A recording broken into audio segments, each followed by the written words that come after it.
Okay, today we're going to do function notation. Now, yesterday we talked about functions, and today notation means we write them a specific way. As you can see down here below, this is going to be the function notation we're learning today. What does this mean? Functions we learned yesterday are rules that take an input and turn it into an output. We know input are the x values and output are the y values. So they have their own notation to indicate what the rule is. F of x, this is said f of x. But we don't write the word of because mathematicians, like I said, are very lazy. We write f for function and then in parentheses x because we're going to input something into the function and it's going to output an answer.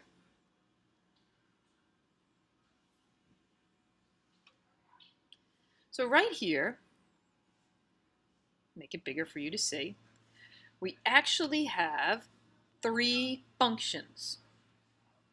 Now, I put the three functions in different colors, blue, red, and green.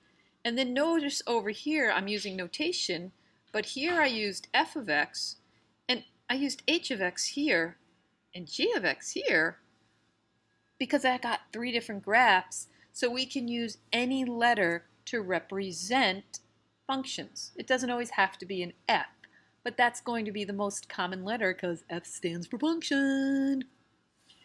So over here, I'm going to look at, and I'm going to take each pen and look at them differently. So the blue one right here is a straight line. And it goes off on the diagonal. Now, if I were to do the straight line test, that means I take a line, I drop it, and I see that if I do my green line never crosses my blue line more than once, no matter where I put it. And in fact, that's the same for all three of these. That's why all three of them are functions. Let me do the red line now. See how the green line never touches the red line more than once? All right, so we know they're all functions. And we're going to try and read these functions to create a table. So let's start with the blue function first. Let's pick an x value. Well, what I'm going to do is I'm going to go along the blue line and I'm going to pick pretty places where the blue line crosses a point specifically. See, these are all nice points. All right, so let's see. This one right here, this has an x value of -2 and a y value of -2. This has an x value of -1 and then its y value is +1. If I put a 0 in, it's 4. So when I input a 0, this function g outputs a 4. When I put a 1 in, I'll follow 1 all the way up and I get a 7. And when I put a 2 in, I get a 10. Now it goes on, and I could go further, but I've got enough right now.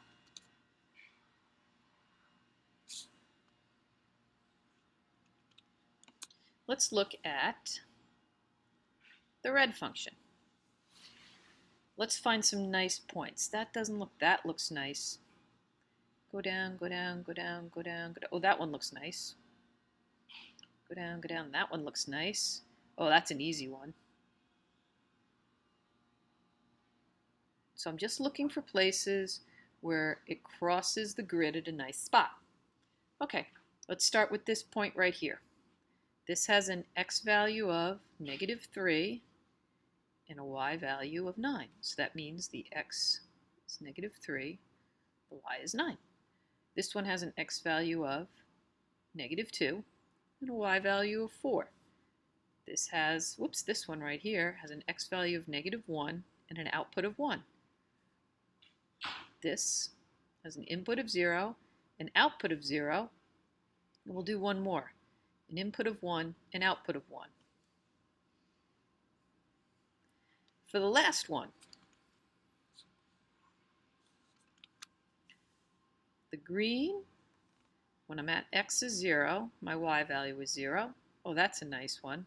When I'm at y, when x is 1, my y is 1. Not a good one, not a good one. That's a good one. When I have an x value of 4, my y value is 2. And, oh, that's a good one there. When I have an x value of 9, my y value is 3. And I don't have any more good ones, so I'm going to stop right there. Now, can you think of the rules for these functions? In other words, what was happening to these x values, and let's look at the red one first. What was happening to these x values that turned them into these y values? Hopefully you saw that they're just being squared. -3 squared is 9, -2 squared is 4. So this function will square every x. Let's do the green one. 0 goes to 0, 1 goes to 1, 4 goes to 2, 9 goes to 3. Can we see any relation between our input values and our output values? Maybe not. This is what we're going to be practicing this whole chapter.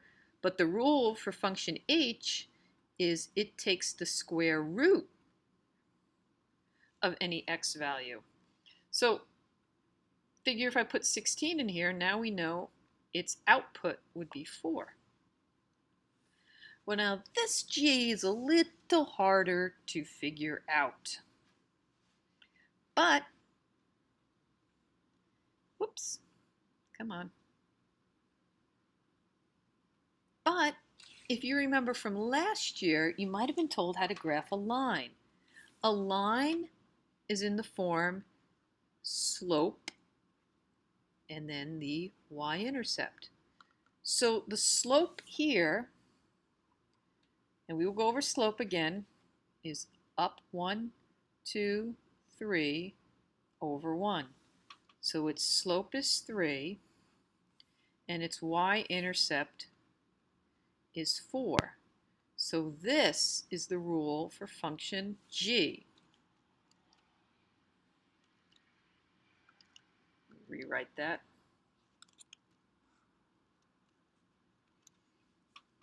Function g will take each x value and multiply it by 3 and then add 4. 3 times 2 is 6 plus 4 more is 10. 3 times 1 is 3 plus 4 more is 7. So here we have the graphic, the table, and the rule for each function. So right now we're going to really concentrate on, can you understand the rule? So here we have some function, and he's named f. And this function will take whatever you input to it, divide it by 3, and then add 7. So if I put a 6 into function f, that means every time I see an x, I'm going to replace it with a 6.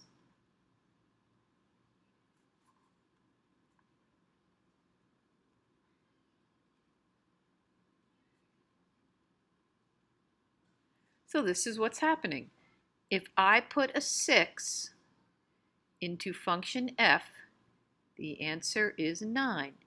Now, if you were back in 7th grade, we would write it as a point, where the x value is 6 and the y value is 9. How about when I put a 9 into function f? Well, it's the same thing. Every time I see an x, I'm going to replace it with a 9.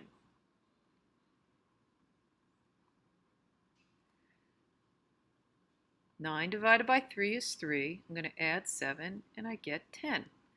When I put a 9 into function f, out comes the number 10.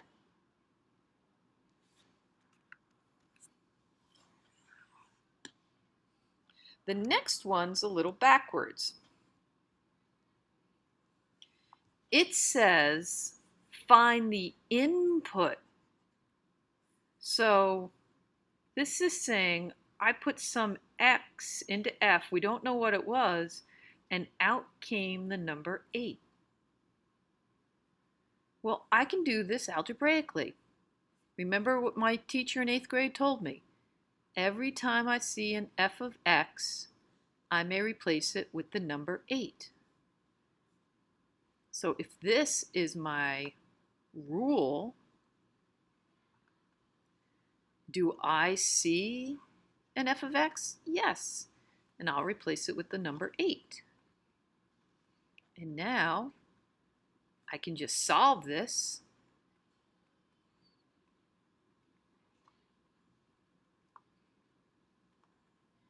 And figure out that my x value was 3.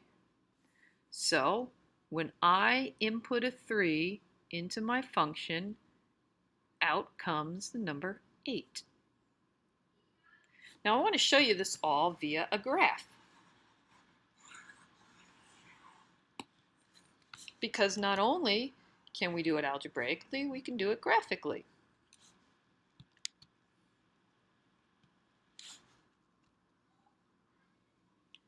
I'm going to take my straight line, and this is asking me to go to where x is 6. So if I go to where x is 6, and I see where my green line crosses my purple line, it's right at that number right here. That's the point 6, 9. And that's what we got when we put 6 in. We got 9 as an answer. Likewise, how about when I put 9 into my function? I'll move this over to where x is 9. I see where they cross, which is right there. So when I put 9 into my function, I indeed found out my answer was 10 because it crosses at the point 9, 10. Now what about the other way? What about when they wanted me to look at my y values? Well, my y values go this way. So this problem said, where is 8 the y value? Move this up here, and I'll see where they cross, and they cross right here. This is the point where the x value is 3 and the y value is 8. And that's indeed what we got for the answer here. We got 3.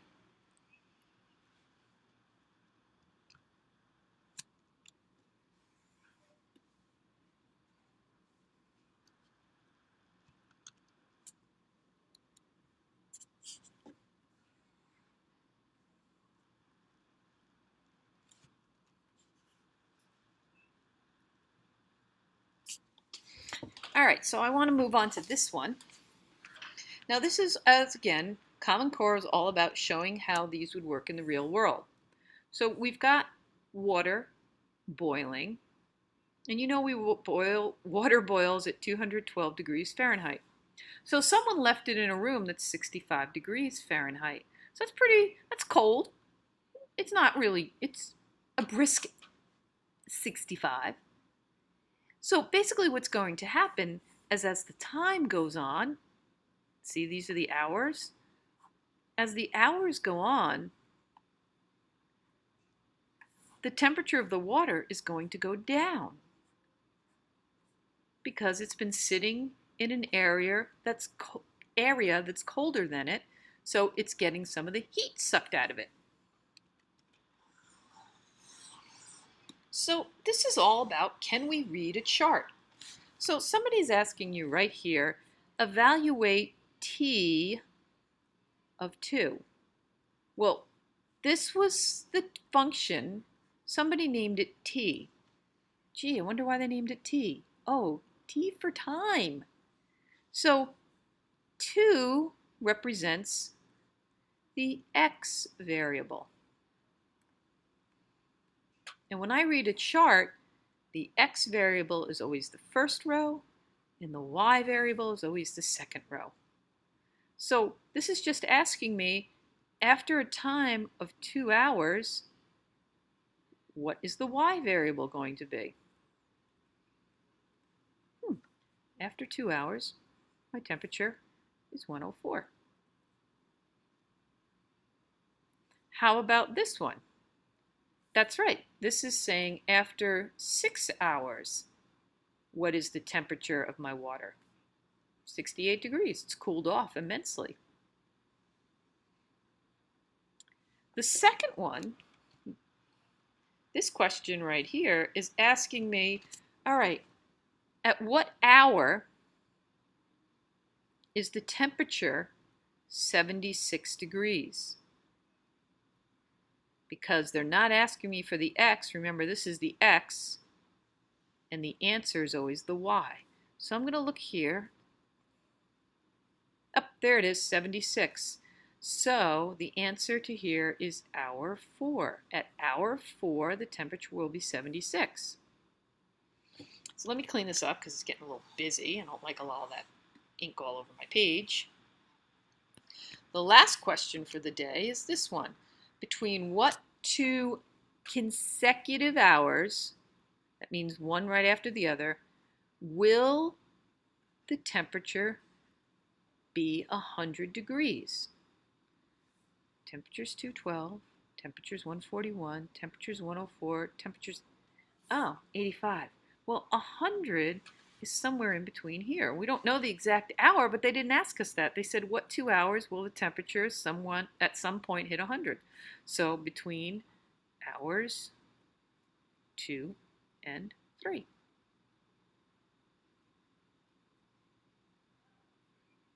There's our work for tomorrow. We'll go over that in class. Bye.